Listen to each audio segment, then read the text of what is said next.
Okay, do you want to introduce yourself? Jeff Dismukes, I'm Director of Communications for the Oklahoma Department of Mental Health and Substance Abuse Services. Okay, and what exactly do you What do in that capacity? I do a lot of different things. I communicate internally and do all of our communications to external publics. I deal with the press, and that's what most people think about, but I also work with the legislature, preparing documents for the department and promoting and talking to people about our programs, trying to help people understand. And how long have you been working here? 13 years, something like that. All right.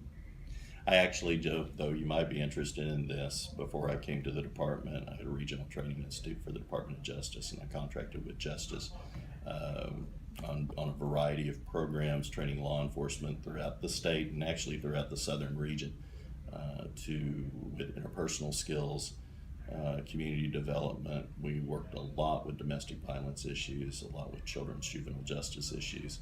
And then helping to integrate communities or law enforcement more into communities. And what made you want to go into this field? Actually, I came into mental health and substance abuse services because I had a lived experience. When I had my company, I actually ended up shutting down my business and what I was doing with the federal government at the time because of a mental health issue. It's unfortunate that I did that because now that I know how effective treatment is and how normal all this is. It's just an illness. I'm just dealing with an illness, and when you get effective treatment, then you get well really quick. But that's not what I thought then, because of all the stigma that we have that surround these issues. Often people don't seek treatment as quick or don't understand that they can get well. Do you think that stigma is still as intense as it was? Yeah, absolutely. Well, I think it's changing. So I should say it this way. There's more people that are talking about this now. There's more people like me that are coming forward and talking about our experiences. Obviously, I get a chance to do it on a very broad stage. I talk about this on television, on radio, and in the press in general. But we need to do more of that. People need to be able to identify with somebody to know that their experiences aren't just their experiences. They aren't alone in this, and that there is hope, and that there is an ability to recover beyond maybe what they ever thought there could be. Stigma's still there. It's getting better, but it's going to take more of us coming forward and continually talking about these issues to help eradicate it and to start really focusing in on the reality that is recovery in Oklahoma. Do you think that the stigma with drug addiction and substance abuse is as prevalent as mental health? And we talk about that a little bit here. There's almost, it seems like there's been more of a community acceptance for drug addiction. I don't know for sure if that's the case. When you look at it, you certainly see more discussion about it when you look at the entertainment news, talking about stars that are going into treatment. It's almost like a badge of honor. I don't know that the stigma has really gone away, though, but we are at least talking about it. I will tell you that we're talking much more about mental illness now, and I'll tell you how I gauge that. And audiences, when I speak to them, are sometimes don't think about what I think about and what I look at. But if you see television commercials right now that are advertising depression medications for anxiety, I've even seen some for bipolar disorder, schizophrenia. The fact that we're advertising these means that we are making progress, because there's no way that would be advertised unless that was something that was of a concern, and quite frankly, something that was making money for somebody. And that's really what it's telling you, that more people are seeking out and looking for treatment. Now, that's good and bad. It's very good that we have people understanding illness and we're looking for treatment. What's bad, and it's not necessarily that it's bad, but it's very difficult, that treatment is still very difficult to find, even if you have insurance. So, and that's something that we talk about here. We operate a public system. We don't have enough resources to meet demand. And what we typically see in Oklahoma is that when people become ill, their primary route into treatment is through the back of a police car. Right. That has to change. but that's the way it is now. And we are investing more into diversion programs and programs that will have a more positive impact on state dollars, primarily on incarceration rates. That's where the interest has been right now. We need to invest more in that because treatment works, and it's not just that it works. It's morally right to do, but it's also fiscally right to do for the state. We can't keep going down the path that we've been going and think that there's any way to sustain that or to have positive outcomes from it. We need to start looking at these other programs. But before we talk a little bit more about criminal justice, I should mention also that even on the private side, even when people have private health insurance does not cover equally, and that's a huge stigma that still exists in our society. So what we're looking at is, a lot of times people look at folks who are in treatment, look at our public system as those people, but what we're really talking about are all of us that have access to insurance, all of us, regardless of education, regardless of circumstances. We're finding ourselves in the same situation where people aren't able to get treatment. That illness worsens because of that. And then they end up in the same place everybody else is. They end up in the back of a police car because they've reached a crisis point before they've ever been able to get help. They're out on the streets. They're engaged in criminal justice or criminal activity. It's not those people. You can't point to any one segment of the population. It's all of us, and all of us are at risk for the same negative consequences. And how closely do you work with drug courts, or how are you involved with drug courts specifically? I work with the programs on a very regular basis. Obviously, I'm involved with talking about the programs and helping to educate the public about the programs. I put most of our materials together that help explain drug court. Talk to the coordinator probably daily, and I work with their staff very closely. How effective do you think drug courts are? They're extremely effective. Like, here's a couple of stats that I really think talk about it. If you look at a standard released inmate from prison, they've got about a 24% chance that they're going to end up reincarcerated.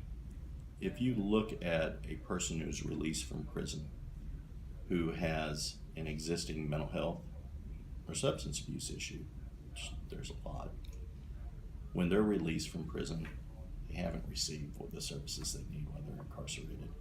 They've got over a 40% chance of coming right back to the same place. If an individual, and we'll use drug courts for example, if an individual goes through drug court, graduates drug court, it's about a 6% chance, and that's it, that person is going to end up incarcerated at some point later on. For mental health court, it's, I believe, less than 3% that a graduate will end up incarcerated at some point later on. It's incredible outcomes. Obviously, it's a better outcome, and it's a better answer than just incarceration. When we look at incarceration rates in Oklahoma, the reason incarceration is going up is because of nonviolent offenses, because people have a mental illness or because people have a substance abuse issue existing when they go into the system. Now, when you go in and you become incarcerated, chances of you getting the services that you need to become well, it's minimal. It just can't happen. We don't have enough resources plugged into the system. We don't have enough resources for the general population. There's no way we're going to have enough resources when you're in prison. And if you don't get those services to get well, when you leave that setting, how can you expect anything but the same bad outcome?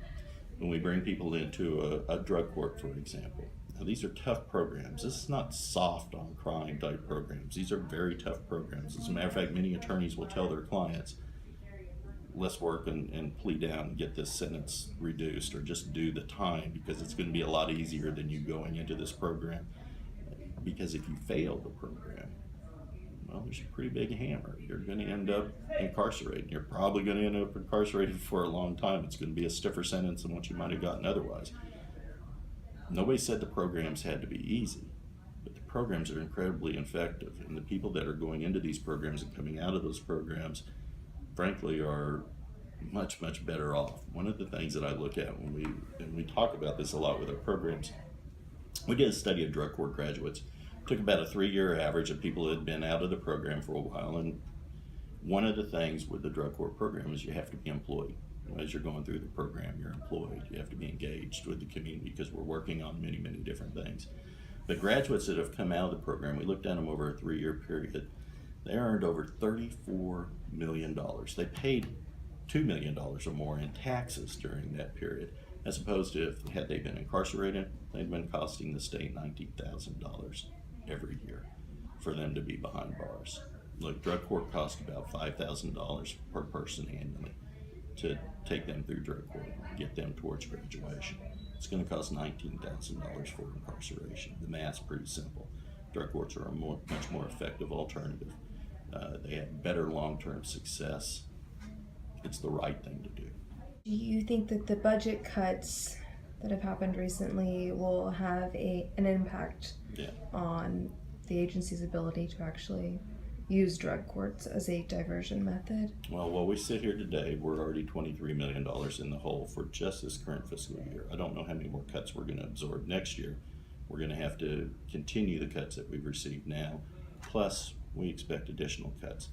Don't even want to speculate on what that's going to be. Obviously, there are a lot of numbers turning around. I will tell you that there is no way that we're already having negative consequences as a result of cuts. We're already having negative consequences just because we can't meet need in the state, and it's been that way for decades.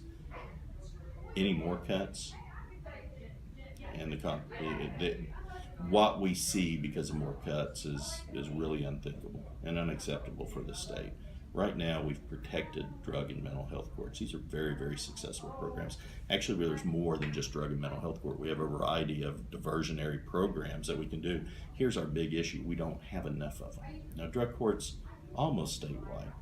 Mental health courts, we only have them in 16 counties. I have 17 counties right now that are lined up asking for these programs, but we don't have the funding to give it to them.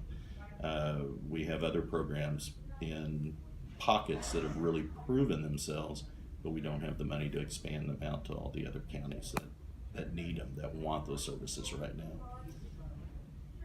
As we move forward with cuts, like I said, we've protected these specialty court programs so far.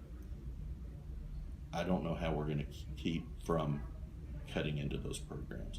Now, these are highly effective programs. They're cost-effective programs. They're saving the state money in many other ways. But we're looking at probably having to cut those back. We're looking at not just having to reach in and cut those programs, but we're looking at having to cut crisis services in the state. That's going to impact the criminal justice system in multiple ways, including law enforcement on the street who spend a lot of time driving around the state trying to get people in crisis into the appropriate care. We're going to see PAC programs. These are programs that work with individuals who are in the community and do not often stay compliant with their treatment, are the most seriously ill. These programs are keeping those people from being back engaged in the criminal justice system. We'll see cuts there. And we're going to see cuts to the prevention programs that we have to keep people from ever getting to that place to begin with. Okay, and is there anything else that you have to add about the current state of drug courts in Oklahoma? Look, this is it. We're a leader nationally in these programs. We've embraced these programs. We've done great with these programs. We need more. We need to expand capacity for these courts because, frankly, there's demand for that capacity.